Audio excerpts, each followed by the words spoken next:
बिस्मिल्लाहिर्रहमानिर्रहीम अस्सलाम वालेकुम वरहमतुल्लाहि वबरकातुहू। मेरे प्यारे भाइयों मेरी बहनों, आज 10 रजब के दिन रब काबा के ये दो नाम बताए गए तरीके से सिर्फ 31 बार पढ़ लीजिए। इंशाअल्लाह रजब के महीने में ये नाम सिर्फ 31 बार पढ़ने से अचानक घर के हालात बदल जाते हैं। एकदम से इतना रिस्क और दौलत आता है कि बंदे को खुद भी समझ नहीं आता कि ये क्या हो रहा है। अगर आप भी चाहते हैं, आपकी भी कोई ऐसी ख्वाहिशात हैं, हर इंसान चाहता है कि उसके पास जल्द से जल्द पैसा आ जाए, जल्द वो अमीर हो जाए, जल्द उसकी झोलियां भर जाएं, तो दुनिया जहान के तमाम काम छोड़कर 10 रजब के दिन रब काबा के ये दो नाम बताए गए तरीके से पढ़ लीजिएगा। रजब क्योंकि रब का महीना है, रजब जो कि हुर्मत वाला महीना है, रजब जो कि कामयाबी वाला महीना है। आपने 10 रजब के दिन रब काबा के ये दो नाम बताए गए तरीके से पढ़ना है। इंशाअल्लाह आप रब करीम से जो भी मांगोगे आपको मिल जाएगा। आप में से जो भी कोई कर्ज की दलदल में दबा हुआ है, कर्ज से निजात के लिए पढ़ ले। आप में से जो कोई नौकरी की तलाश में लोगों की मिन्नत समाजित कर रहा है, आप नौकरी के लिए पढ़ लें। आप में से जो कोई परेशान हाल है, जिसके घर में परेशानियां मुसीबतें ख़त्म होने का नाम नहीं ले रही, वो परेशानी और मुसीबत के लिए पढ़ ले। इंशाअल्लाह आप रब करीम के सामने जिस हाजत जिस मकसद को लेकर बैठेंगे, आज 10 रजब के दिन ये वजीफ़ा करते ही गैप से आपकी ज़रूर मदद मिलेगी। अल्लाह वालों, ये रजब का महीना है, ये कबूलियत की घड़ियाँ हैं। ये महीना जिसकी हर घड़ी कबूलियत की, हर लम्हा रहमतें बरकतें हम पर बारिश की तरह बरस रही हैं। अल्लाह ताला फरमाता है कि है कोई मांगने वाला, उसकी हाजत पूरी हो जाए तो दुनिया जहान के तमाम काम छोड़कर आज ये वजीफ़ा पढ़ लेना, वरना पछताना पड़ेगा। क्योंकि ये वजीफ़ा जिसने पढ़ा, जिस मकसद के लिए पढ़ा, रब काबा ने गैप से अता फरमाया। अगर आप दौलत संभाल सकते हैं, अगर आप शोहरत संभाल सकते हैं, तो ये वजीफ़ा पढ़ लेना। ये वजीफ़ा जिसने पढ़ा, आज तक जिस मकसद के लिए पढ़ा, मेरे रब ने उसके मांगने वाले को हज़ारों नहीं अरबों खरबों से नवाजा है। ये वजीफ़ा इतना ख़ास है कि अगर आपकी कामयाबी, आपकी रुकावटें, आपकी बंदिशें कई सालों से पूरी नहीं हो रही, तो आज का ये वजीफ़ा एक बार लाजमी कीजिएगा। मेरे भाई मेरी बहनों, रजब बहुत अज़मत वाला महीना है। अल्लाह ताला इस महीने में नेकियां दुगनी कर देता है। जिसने रजब का एक रोज़ा रखा, गोया उसने 1 साल के रोज़े रखे। जिसने 7 रोज़े रखे तो दोज़ख के 7 दरवाजे उस पर बंद कर दिए जाएंगे। और अगर किसी ने 8 रोज़े रखे तो उसके लिए जन्नत के 8 दरवाजे खोल दिए जाएंगे।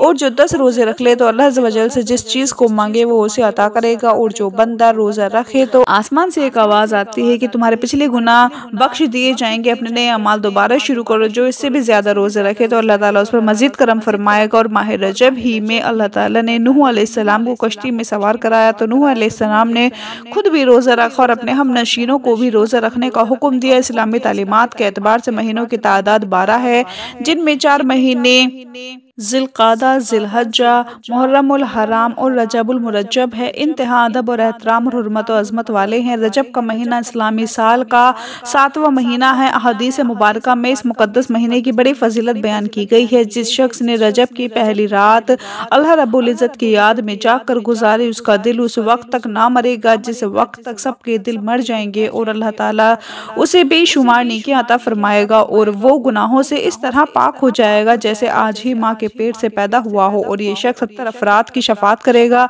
जो दोज़ख के मुस्तहिक हो चुके होंगे। हुजूर आका करीम सल्लल्लाहु अलैहि वसल्लम के का फरमान है कि रजब अल्लाह का महीना, शाबान मेरा महीना और रमज़ान मेरी उम्मत का महीना है। हुजूर नबी करीम सल्लल्लाहु अलैहि वसल्लम का इरशाद है कि जन्नत की एक नहर का नाम रजब है, जिसका पानी दूध से ज़्यादा सफ़ेद और शहद से ज़्यादा मीठा है।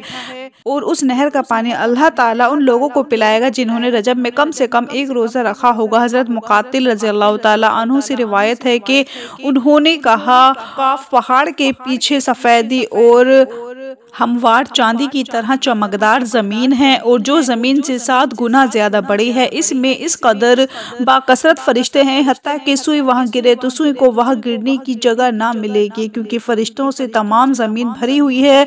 इन तमाम फरिश्तों के हाथ में एक झंडा है जिस पर कलमा लिखा हुआ है। रजब के महीने की हर रात वो फरिश्ते पहाड़ के इर्द गिर्द जमा होकर अल्लाह ताला के आगे जारी के साथ हुजूर अलैहिस्सलाम की उम्मत के लिए सलामती की दुआ करते हैं और कहते हैं, ए हमारे रब, हुजूर अलैहिस्सलाम की उम्मत पर रहम फरमा और हुजूर अलैहिस्सलाम की उम्मत पर को अजाब ना दे। फिर रोते हैं और तजरा वजारी से दुआ करते हैं, यहाँ तक कि अल्लाह ताला फरमाता है, तुम क्या चाहते हो? वो कहते हैं कि हम चाहते हैं कि तू हज़रत मोहम्मद मुस्तफ़ा सल्लल्लाहु अलैहि वसल्लम की उम्मत को बख्श दे। फिर अल्लाह ताला उनको फरमाता है कि मैंने उनको बख्श दिया है।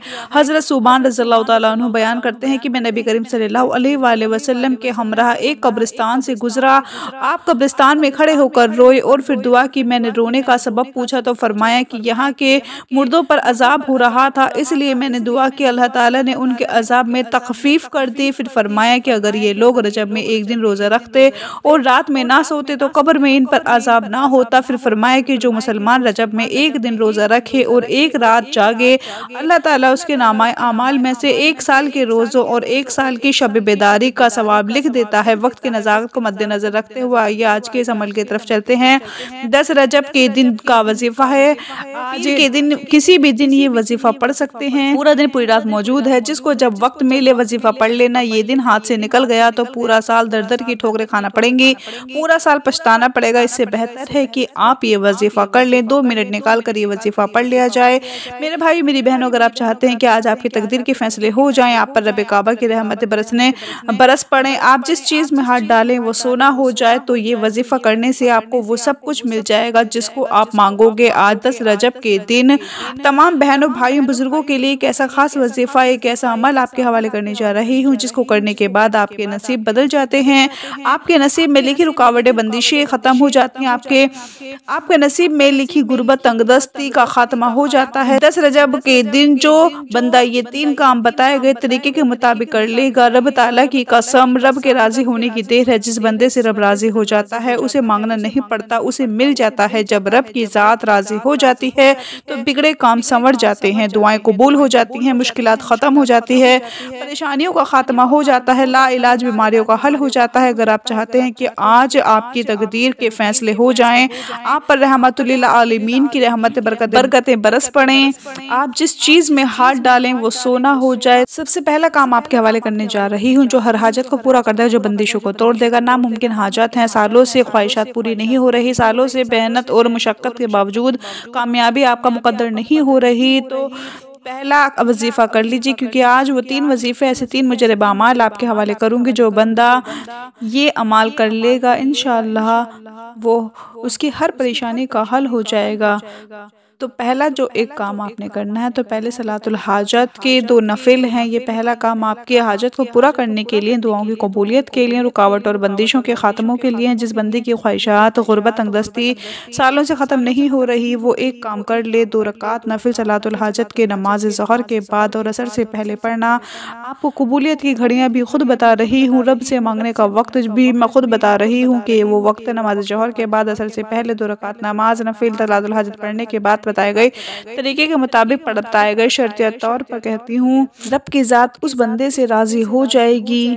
2 रकात नफिल सलातुल हाजत की नियत से, किस नियत से पढ़ने हैं? पहली रकात में सूरह फातिहा के बाद 3 बार सूरह इखलास पढ़नी है, सूरह फातिहा के बाद 3 बार सूरह इखलास पढ़नी है। सलाम फिरते ही जगह छोड़े बगैर आपने आंखों को बंद कर लेना है, पूरी तवज्जो के साथ इस्तग़फ़ार की एक तस्बीह करनी है। इस्तग़फ़ार पढ़ने वाला रब को राज़ी कर लेता है। इस्तग़फ़ार पढ़ने वाला कबीरा सगीरा गुनाहों की बख्शिश करवा लेता है, जिसकी गुनाहों की बख्शिश हो जाती है और वो जिस चीज़ में हाथ डालता है वो सोना हो जाती है। काम 10 रजब को करना है।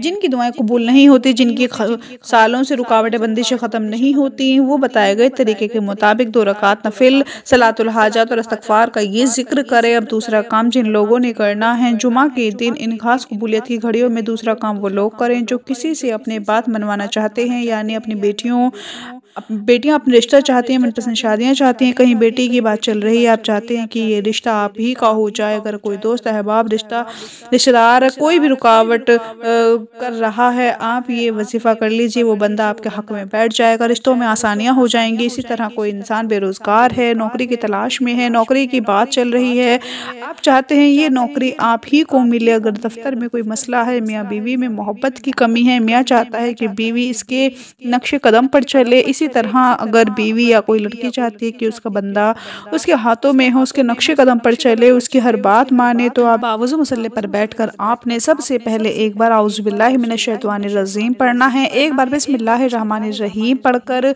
वजीफ़े का आगाज़ करना है। अपने मकसद की नियत करनी है। आपको जो भी हाजत है, आपकी हाजत जितनी बड़ी है, आपकी ख्वाहिशात नामुमकिन, अपने मकसद की नियत करने के बाद नबी करीम सल्लल्लाहु अलैहि वसल्लम की ज़ात पर एक बार दुरूद पाक पढ़ना है। एक बार कोई सा भी दुरूद पाक पढ़ने के बाद आपने अपनी आंखों को बंद कर लेना है। पूरी तवज्जो और ध्यान के साथ आपने रब्बे काबा के दो नामों को पढ़ना है। आपने या वहाबू या रज़्ज़ाक़ू को पढ़ना है, या वहाबू या रज़्ज़ाक़ू को मिलाकर पढ़ा तो एक बार शुमार होगा, या वहाबू या रज़्ज़ाक़ू पढ़ा तो 2 बार हो गया, या वहाबू या रज़्ज़ाक़ू मिलाकर पढ़ा तो 3 बार हो गया। इसी तरीके से आपने या वहाबू या रज़्ज़ाक़ू को हाथ की उंगलियों पर 31 बार पढ़ना है। जब जब आपकी ज़ुबान से निकल रहा हो, आप रोते हुए, तड़पते हुए, सिसकते हुए रब्बे करीम से मांगते चले जाएं। इंशाअल्लाह 31 बार या वहाबू या रज़्ज़ाक़ू पढ़ते दौरान आप रब्बे करीम से जो भी मांगेंगे, जितना मांगेंगे, जैसा मांगेंगे, मेरा रब झोलियाँ भर भर कर अता फरमाएगा। क्योंकि रब की ज़ात जब देने पर आती है, ना शक्लें देखती है, ना आमाल देखती है, छप्पड़ फाड़ कर अता फरमा देती है। हमें मांगने का तरीका नहीं आता। आज तो फिर रजब का महीना है, आज तो फिर कबूलियत की घड़ी है, आज तो फिर रजब का महीना है, आज तो फिर रब का महीना है, तो फिर क्यों ना रब के महीने में आज ख़ास कबूलियत के वक्त रब्बे काबा के दो नाम या वहाबू या रज़्ज़ाक़ू को पढ़ लिया जाए। जल्दबाजी नहीं करनी, जितनी तवज्जो से पढ़ेंगे, जितना आंखों में आंसू लेकर पढ़ेंगे। जिस पर बुरा वक्त होता है, जो परेशानी में होता है, आंखों में आंसू भी आ जाते हैं और उसे मांगने का तरीका भी खुद ब खुद आ जाता है। आपने सिर्फ 31 बार या वहाबू या रज़्ज़ाक़ू पढ़कर रब्बे करीम से मांगना है। इंशाअल्लाह मेरा रब बेहतर नहीं बेहतरीन से नवाजेगा। मुँह से निकली हर बात पूरी हो जाएगी। 31 बार या वहाबू या रज़्ज़ाक़ू पढ़ने के बाद दूसरे नंबर पर जो वजीफ़ा पढ़ना है, आपने सिर्फ 3 बार सूरह इखलास को पढ़ना है। सूरह इखलास ये सूरत हर किसी को ज़ुबानी याद है। 3 बार सूरह इखलास पढ़ते ही आखिर में अस्तगफिरुल्लाह अस्तगफिरुल्लाह अस्तगफिरुल्लाह को 11 बार पढ़ना है। ये अमल की शर्त है, क्योंकि कभी कभी इंसान के गुनाहों की पकड़ की वजह से वजीफ़ों का फ़ायदा होता है, न दुआएं कबूल होती हैं। आपने 11 बार अस्तगफिरुल्लाह अस्तगफिरुल्लाह अस्तगफिरुल्लाह पढ़कर अपने कबीरा सगीरा गुनाहों की सच्ची तौबा करनी है। फिर आखिर में इतना ही दुरूद पाक लाजमी पढ़िएगा जितना आपने अमल के शुरू में पढ़ा था। अब रब से इनाम लेने का वक्त है। अब रब राज़ी है। आप सदा करके जो भी मांगेंगे मिलता चला जाएगा। मोहम्मद मुस्तफ़ा के वसीले से मांगिएगा। मांगते वक्त तसव्वुर में यूँ महसूस कीजिए आपकी हर हाजत पूरी होगी। कोई भी अमल करें तो खुलूस नियत के साथ करें। अमल करने के बाद अल्लाह ताला से खुलूस नियत के साथ दुआ मांगे। खुलूस नियत के साथ मांगी गई दुआ अल्लाह के यहाँ कबूल होती है। अपना बहुत सारा ख्याल रखें, अपनी दुआओं में याद रखें। 5 वक्त नमाज पढ़ें। अल्लाह हाफिज़।